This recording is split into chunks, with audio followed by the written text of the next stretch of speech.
Welcome to the deep dive. Today, we're headed out to Zvimba, Zimbabwe. Oh, fascinating. We're using a text called Rainmaker of Zimba, Okay, and we also have some images to help us out. great. Our goal is to kind of dig into how a traditional belief system, all centered around this rainmaker, shapes how the community interacts with nature. Right. And what happens when that connection starts to, unravel a bit. It's a really interesting story, I think, because it gives you all these insights into like what it means to be human.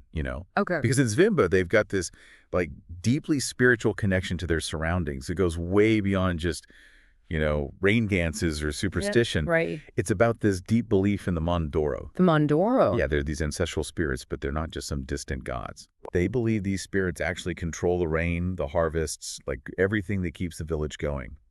So it's like their ancestors are a real active force in their lives. Exactly. It's Yeah. like they're living alongside them. Wow.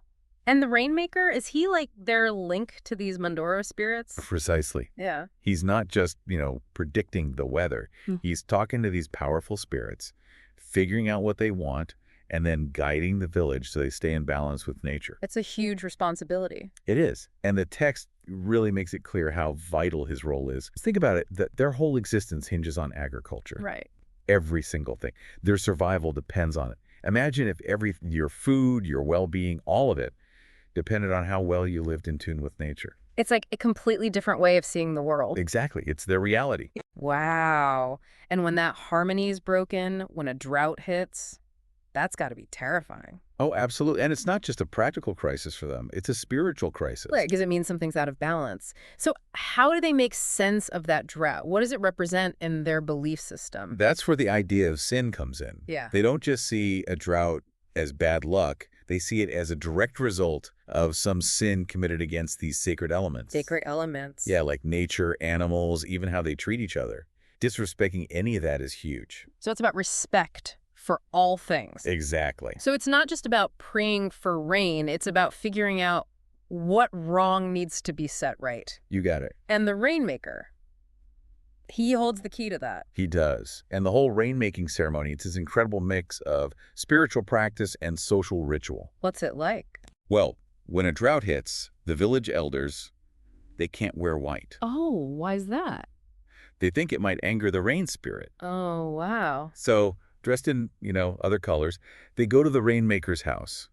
And they're singing these traditional songs, and you can hear drums in the distance. Like a plea for help. Exactly. You can almost feel the weight of their hopes depending on this ceremony. It must be an incredibly powerful experience. It's like this plea for understanding.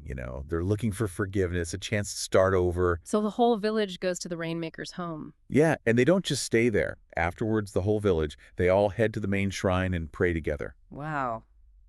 A united effort. It's about coming together as a community. And what's the Rainmaker doing during all of this? Is he leading the prayers? He's got his own part to play. While everyone else is praying, he usually goes off by himself.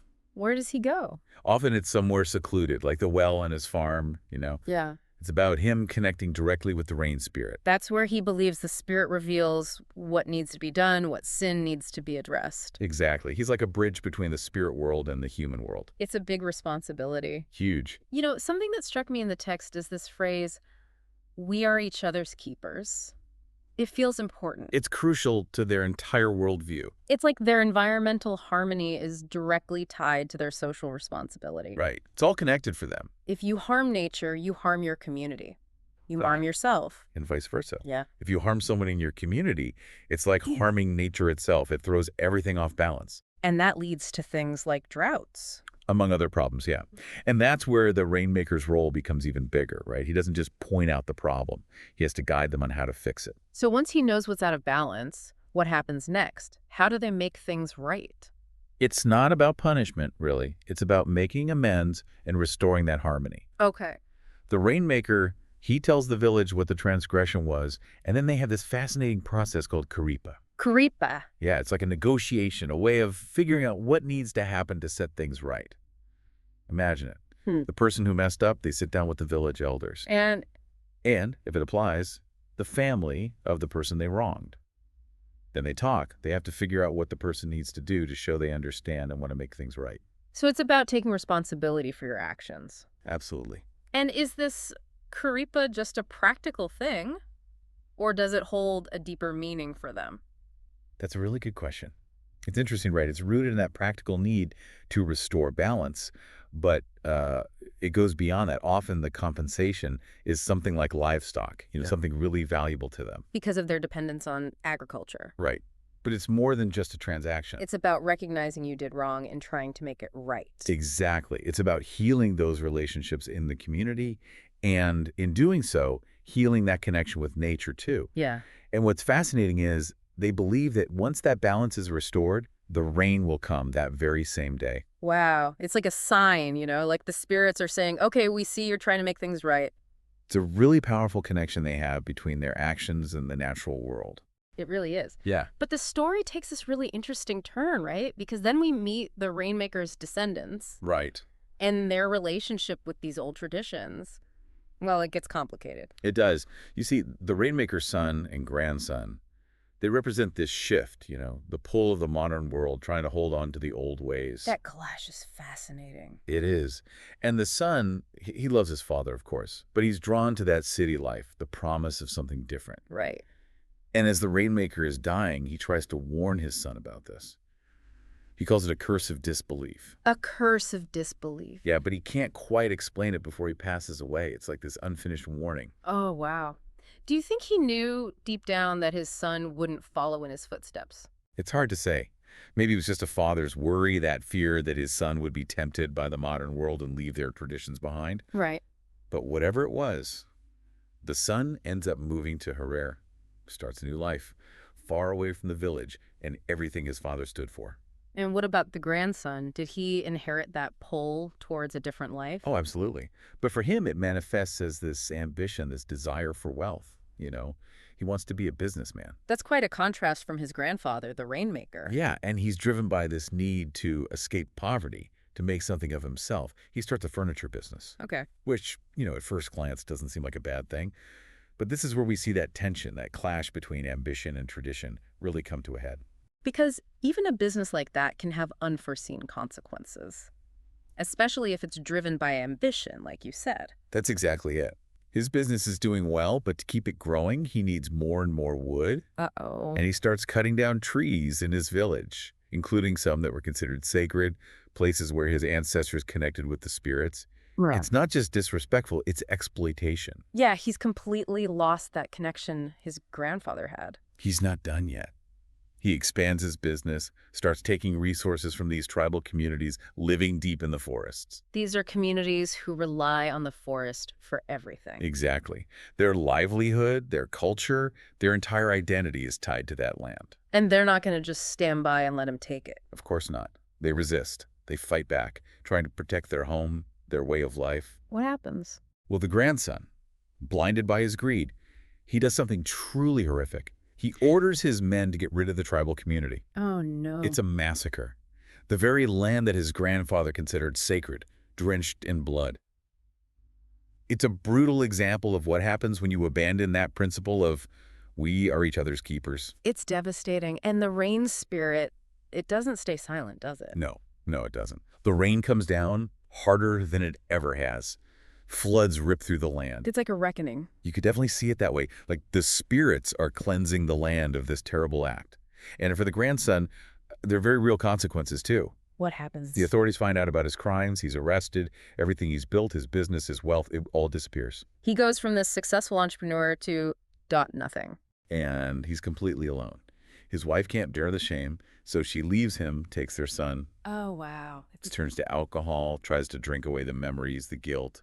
He's lost everything. His family, his purpose, his way in the world. It's like a Greek tragedy, all brought about by his own actions. Exactly. The text really emphasizes his despair. He even starts thinking about ending his own life. He's lost hope. He's at rock bottom. And he's drawn back to his village, to that well where his grandfather used to commune with the spirits. It's like he's come full circle. In a way, but instead of seeking guidance, he's looking for an escape. He's ready to give up. It's heartbreaking. But it sounds like that's not the end of his story. It isn't. Just as he's about to end it all, he hears something. What does he hear? A voice. Clear as day. and it stops him in his tracks. Whose voice is it? It's the voice of the rain spirit, the one his grandfather used to speak to. Wow. Even in his darkest moment, he's given another chance. What does the spirit say? It's not a comforting message. The spirit confronts him. It forces him to see the devastation he's caused. The blood on his hands, the shattered lives, the way he's desecrated their sacred land. He has to face the consequences of what he's done. He does. And it's a turning point for him. He's forced to confront the emptiness of what he's been chasing. How his pursuit of wealth had left him utterly bankrupt, not just financially, but spiritually. He realizes it hasn't brought him any real happiness. None at all. And this encounter with the rain spirit, it changes him.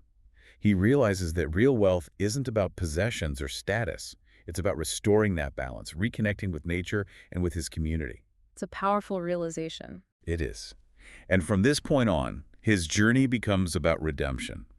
He dedicates his life to atoning for what he's done, trying to find meaning and purpose in the wreckage he's created. It's incredible, right? We start with this Rainmaker who's almost mythical, so connected to nature and the spirits. Yeah. Then we meet his grandson, and he's all about ambition and modern life. Right. But then to see that grandson completely change, It makes you wonder what's possible, huh? it really does. It shows you that redemption, it's real. It's about facing what you've done, owning it. And that's exactly what he does. He doesn't just say sorry and move on. No, he dedicates his life to making things right. He really embraces that idea of we are each other's keepers, doesn't he? He embodies it. Yeah.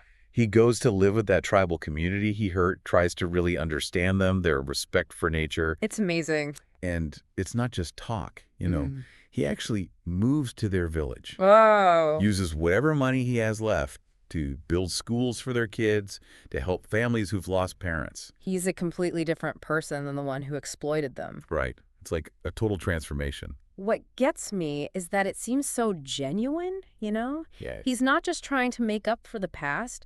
He's embraced a whole new way of seeing the world. This shows you how strong the human spirit can be. It does. He could have just given up, but instead, he chooses healing. Yeah. For himself and for everyone he's hurt. He starts protecting the forest, saving animals, planting trees to replace what he cut down, thousands of them. It reminds you that it's never too late to change, to try to do better. It's a powerful message. It really is. But it's all set against the backdrop of this rain spirit, this whole belief system we might not understand. Right. So how do we, in our modern lives, connect with a story like this? We don't have rain spirits or anything. It's a good question. Yeah. And it's something a lot of people ask, Right. But even though we might not share their specific beliefs, there's something universal about what they go through. What do you mean? Well, think about it. That desire for harmony, the consequences when we mess up nature, the idea that we can be redeemed through our actions. Okay, yeah. Those are things everyone understands. No matter where you come from. Exactly. So it makes you think about the choices we make every day, right? It does. The things we prioritize, how our actions affect others, whether we're adding to the balance or disrupting it.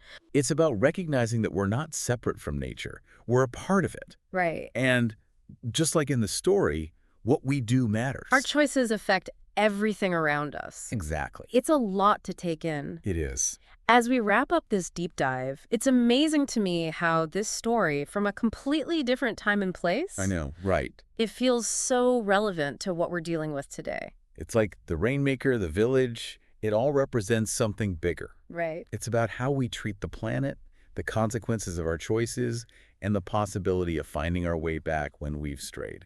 That's a great way to put it. It really makes you think. It does. And on that note, we'll leave you to ponder all of this. Yes. Until next time, keep exploring, keep asking those tough questions, and keep diving deep.